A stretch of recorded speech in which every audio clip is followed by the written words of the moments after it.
स्वागत है आपका कार्यक्रम में। लेकिन उससे पहले एक बार ये पीएफसी के नंबर मैं रीड कर लूँ, फिर राजेश सर से बातचीत करता हूँ। पीएफसी के केस में करीब मुनाफा 18% बढ़ा है, 4,135 करोड़ रुपए के आसपास का मुनाफा आया है। 3,492 करोड़ रुपए के सामने मुनाफे का नंबर है, डे हाई के आसपास पीएफसी पहुंच चुका है। और उसके अलावा रेवेन्यूज फ्रंट पे 20% की बढ़त है, 12,243 करोड़ रुपए का रेवेन्यू है, 10,124 करोड़ रुपए के सामने ये एक रेवेन्यू का नंबर आता हुआ दिखाई पड़ रहा है। एनआईए फ्रंट पर करीब 3476 करोड़ से बढ़कर 4,237 करोड़ रुपए के आसपास का एनआईए यहाँ पे पोस्ट हुआ है।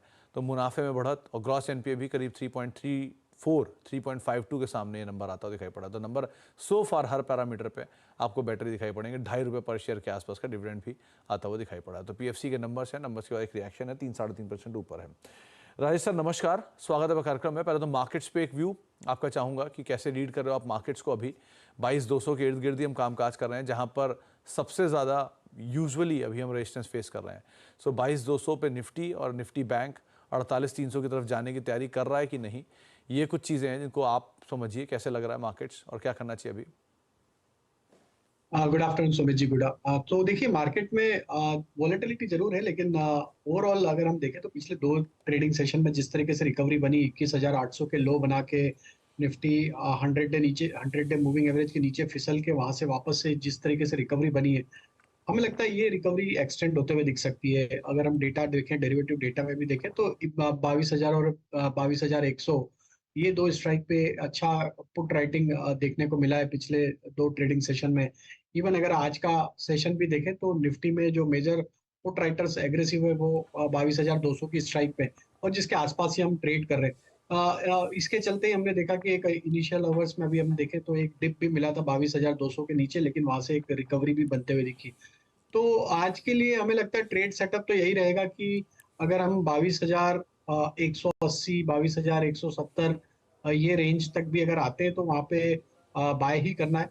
स्टॉप लॉस आपके जो होंगे वो करीब 22,120 के होंगे स्पॉट पे, और हायर साइड पे 22,280 और 22,300 ये स्पॉट के लेवल है। वहां पे अगर निफ्टी आती है तो वहां पे प्रॉफिट भी बुक करना है। तो हमें लगता है थोड़ा छोटा ही दायरा रहेगा मार्केट को ट्रेड करने के लिए, क्योंकि कॉल राइटर्स अभी 22,300 की स्ट्राइक पे मेजरली 22,200 22,300 की स्ट्राइक पे मेजरली यहाँ पे पोजीशन बनाते हुए दिख रहे हैं। तो हमें लगता है कि कल वीकली एक्सपायरी, तो उसके चलते 22,300 एक सप्लाई जोन बना हुआ रहेगा।